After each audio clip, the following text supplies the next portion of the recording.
On this episode of LARP Chats, I'll be interviewing Beastie.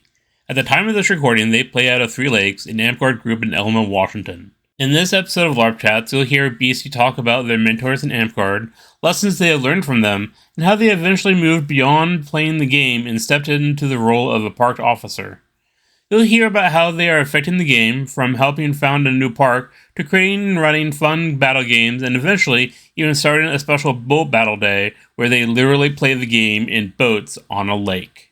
Please consider hitting the like button, and if you haven't already, subscribe to the channel for more LARP content. A note of warning. Approximately 5 minutes into the interview, my camera zoomed in and recorded the wall.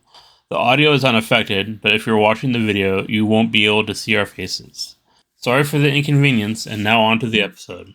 Hello, and welcome to LARP Chats. Today we have Beastie from the Three Lakes, an Amtgard holding in Elma, Washington. They've been playing for about 4 years. Mm-hmm. Who in the game has really influenced you, and what kind of lessons have you learned from them? Well, first off is our dear Lord Mason Stone. He has been, well, I would say more like Mother Duck and I was a duckling kind of thing, because I tend to follow him around anyways.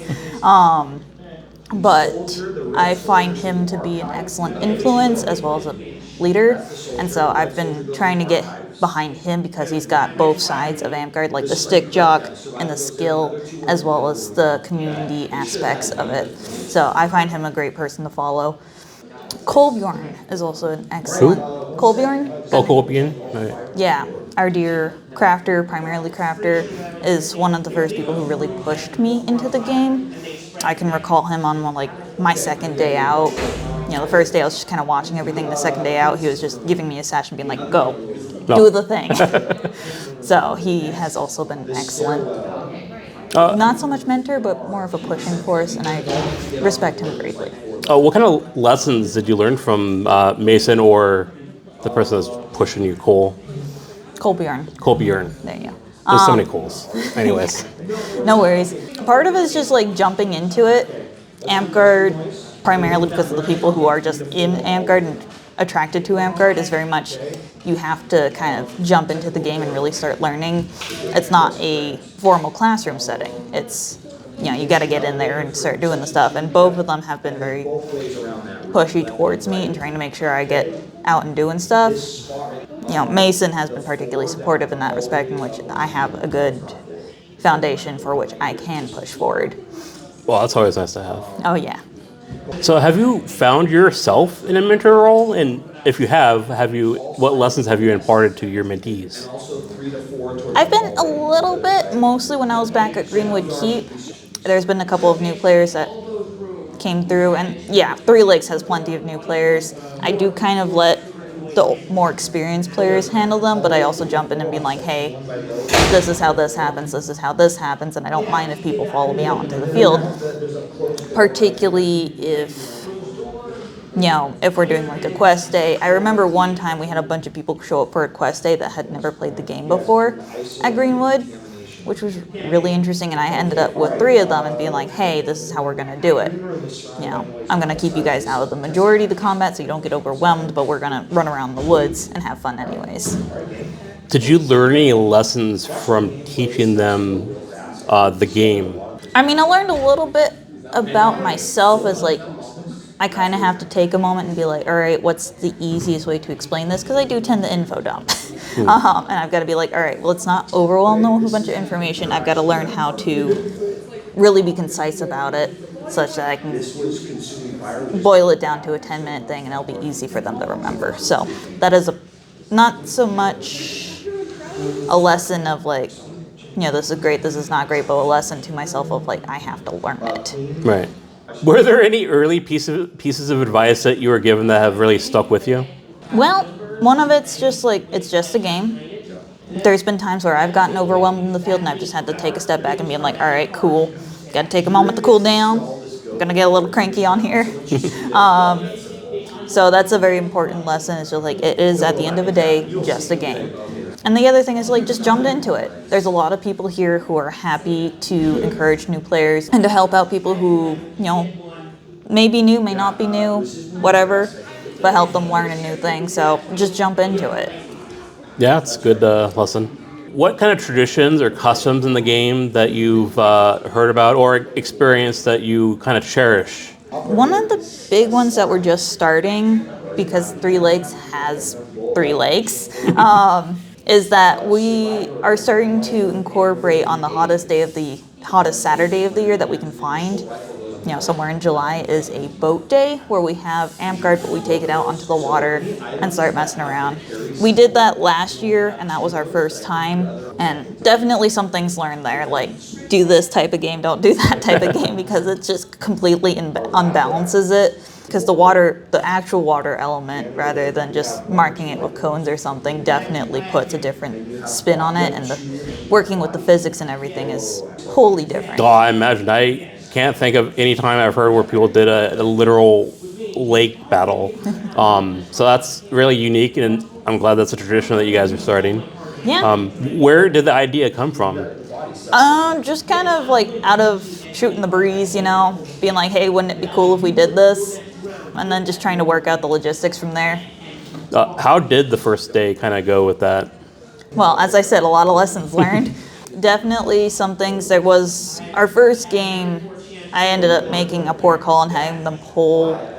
It was like a gravity flag sort of game, so there's one point in the middle and then 2 teams on either side, and the team had to go and pull the flag back. But that was a bit of an issue considering some people were better rowers than others. Oh, yeah.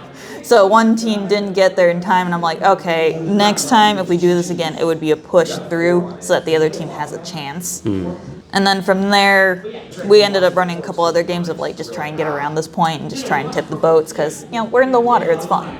Yeah. We shortened up the distance after that game because the other thing we realized is like trying to get across on inflated boats with little oars is a little difficult to get across the full distance of the lake, so we probably want to shorten it up a little bit to a center point or, point a little closer such that people aren't getting worn out so much. But lessons are learned. It'll be better this year. But are there any core elements that you want to kind of keep to be part of this tradition other than literally being on the lake? No, it's primarily just supposed to be a fun day in the water on a hot day. So, admittedly, safety is an important thing. We started out with everybody has to have life jackets, and we had a couple people in the water just there for taking pictures and keeping an eye out for if anybody having issues. So that's definitely a core element that needs to be kept. That's important. But other than that, it's just like have fun. It's meant to be sort of a beach day, but a little bit closer to everything and a little less cold. I'm going to have to try and make it out. My summers are always really busy, but it's just so unique that I have to take a look at it. So yeah, at the current moment, we're postulating about July 12th because it's around the same time. But as we get closer to that time, we'll be keeping an eye on the weather, being like, all right, what's the hottest? Are there any stories from before your time that have been passed down to you since you started playing? There's been a few. Several of them have been a little unsavory as people go back in the times of like before we were really like. I see with every like new rules iteration, more safety rules come out, and I'm not complaining. I like that, but I remember hearing stories about some people, certain parks hitting hard. How weapons used to be, was it like a pound per foot? Oh yeah, it was like V6. Yeah, that was before my time for sure. Yeah. And I'm like, that's a heavier hitter, considering most of the time we try to build our weapons as light as possible, so that they do mostly just the pop instead of actually smacking people. It's like we've got other LARP groups like Belgarth, Bowheart. I was briefly looking into armored MMA. Oh, fun. Briefly, just like, oh hey, what's that?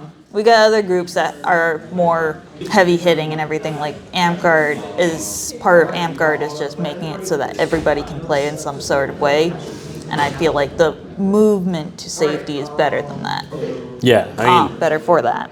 Even when I first started playing in V6, the pound per foot rule wasn't really enforced because ow. Yeah, ow. I find flat blades even a little tough sometimes. Yeah.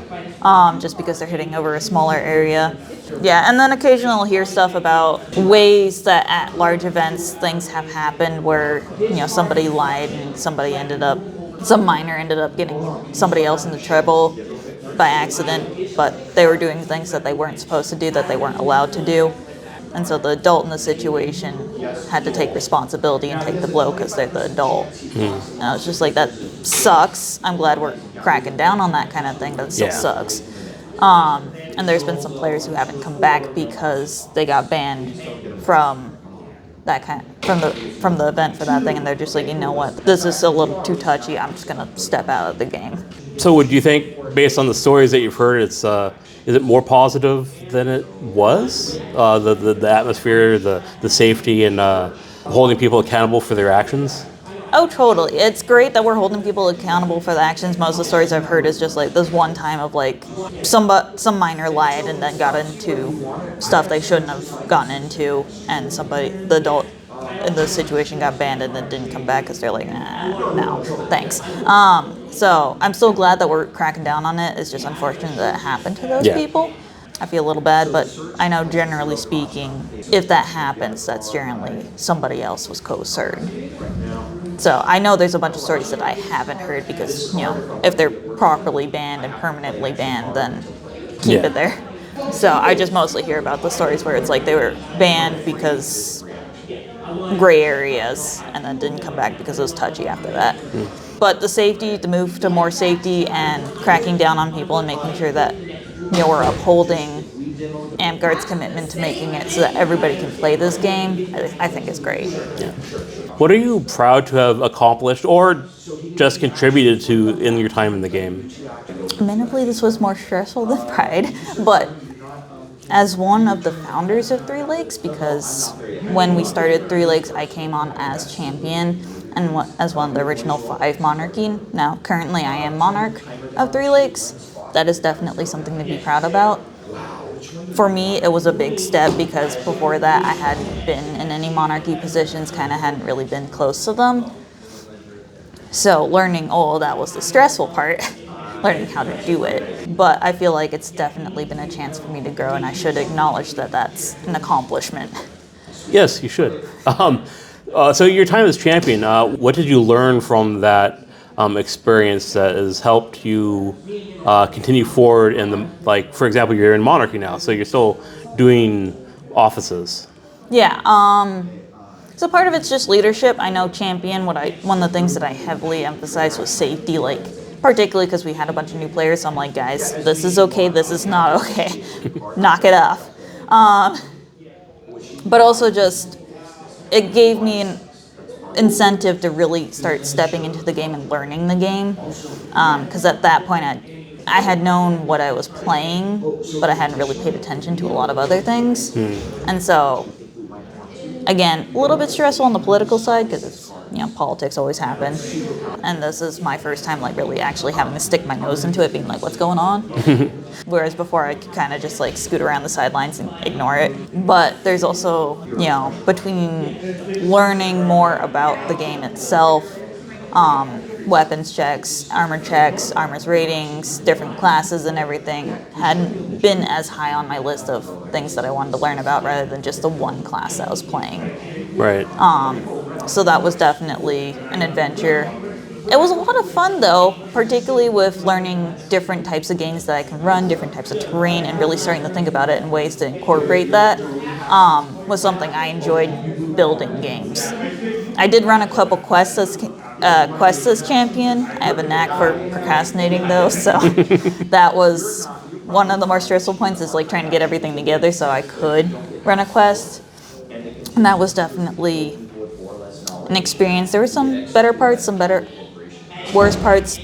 Definitely a couple points where I was like, okay, I should have done it this way, not the way I did it, because it would have been more effective this way. But again, I'm still learning. I've only been here for 4 years, and there's still a lot of things that I'm learning about this game, and I'm kind of enjoying being able to learn all the different aspects of way I can build it and balance it. Personal opinion, I think it's important to always be learning. I'm still learning and refining what I do. So I think that it's really important that you've learned that lesson, that you continue to learn. Did the Smith bug kind of get you? Did you start really making games or doing the quests when you weren't procrastinating and trying to get everything together? A little bit. I do enjoy building these things, and it's really fun to take a very simple game and add a couple terrain elements or a couple of different other elements to make it a little bit more challenging. Because we may not have very large teams, but I still want to make it so that people can spend a decent amount of time on the game and working towards the game and coming up with strategies. Because if it's a very quick game, it's a lot harder to really know it. Yeah. So that's definitely been a lot of fun for me. Is like, okay, this is this particular element, this is walls, this is a river, this is the qualifications, this is a bridge battle versus just an open field. We don't have a lot of trails like Greenwood does, so that's one of the things that I do actually miss about that park is like they had a nice chunk of woods area that we could run around in. And I think that's part of the reason why I've been trying to incorporate more terrain into our games is because it's just, for me, it's a lot of fun. Yeah. I don't know about other people, but Well, people enjoyed your games, yeah. and they must enjoy it. That's my opinion. If they had fun, then you probably did something right. So what kind of legacy do you hope to leave behind in the game? A fun one, a friendly one. Even before I started in Amtgard, kind of endeavored to be a friendly person, more welcoming. I know I'm not exactly the most social person, but I at least want to make sure like people know that it's totally okay with me if they're there, and that I want them to be there. That's part of what I want to do is like I don't want to be known as a super serious person or anything like that. I just want to be like friendly, fun. Yeah, I don't need to get embroiled in all the drama. Thank you. But definitely a welcoming player and trying to work with people is one of my goals of being able to just take people in and just keep going. Nice. Over the next 5, 10, maybe even 20 years, how do you see the game evolving? I have no clue. Sure, I've been through a couple rules changes at this point, just purely for the paperwork side of things. But with the current political climate, I'm a little unsure because Amtgard's notorious for having people that the current political climate's kind of targeting. I don't think it'll die, but it's going to get a little quieter for a little bit just because of that. I am hoping to see that it survives this and that people, may hunker down, maybe step out for a little while and then come back with renewed vigor and new ideas. Do you want to elaborate on that at all? Because I'm not sure what would be causing it to be quieter.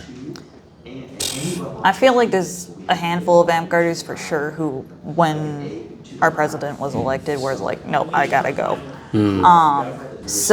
And with financial struggles and everything, it's gonna be a little harder to put stuff into a hobby like Amtgard, because at the end of the day, there's some people who make it their lives, and there's a lot of people who are just like, this is just a fun thing that I do on the weekends. That's true. The real world can affect how we can play the game. Yeah.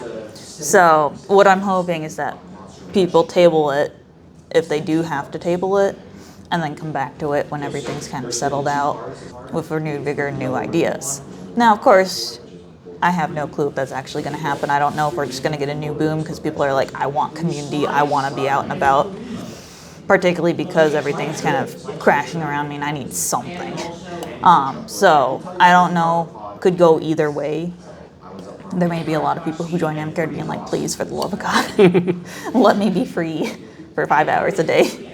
I have an interesting theory that an Amtgard generation is every 3 to 5 years, and then you get a whole basically refresh. You get some people that stay behind like me and like Mason, who's been here longer than that.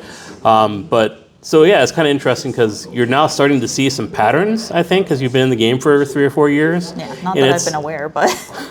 But like you just talked about something that kind of happens where people come in, they come back, they get reinvigorated. And that's kind of how things, in my experience, have rolled. So it'll be interesting if I ever get to talk to you in like 5 years to see how your perspective of the Amtgard generations have affected the game. Yeah, I do know that there was probably back, right after everything cleared up after COVID, during one of the summers and everything, we did have a little bit of a boom. People coming in, it was like 2022, 2023, somewhere around there. Yeah. During that summer, of people just being like, oh, hey, this is neat, and I don't have to worry as much because now we are vaccinated and everything like that. We've been pretty stringent about those. With everything kind of quieting down, I recognize COVID's still around. Probably it's going to turn into something like the flu. Oh yeah, it's here forever now. Yeah, we didn't get it done and out soon Yeah. enough. Yeah. I used to work in pharmacy, so I was like, the vaccinations and everything, and I'm like, they're not that bad, guys. No. But yeah, we did have a little bit of a boom, and now everything's kind of quieted down a little bit, but I think that's, again, things are getting stressful, inflation's going up, stuff like that, and I'm like, I can understand why people are just like, just gotta focus on getting through. Yeah. I don't have time for a hobby sometimes, even though that's what keeps half of us sane. Yeah. If you could leave one message for future generations of players, what would that message be? Have fun. That's it. It's just have fun. This is a game and it's constantly evolving and all sorts of things are happening, but at the core it's just like, it's a fun thing. You get to smack people with foam weapons. What could go wrong? Yeah, what could go wrong? Many things can go wrong, but at the core of it, you still get to smack people with foam weapons, and that's something that's hard to find without having to pay out the nose or anything like that. So I think just have fun. It's a fun game. It's a good message to give out. I'd like to thank Beastie for letting me interview her for LARP Chats. I'd like to thank all of you for watching, and as always, stay inspired, stay excited, and keep fighting.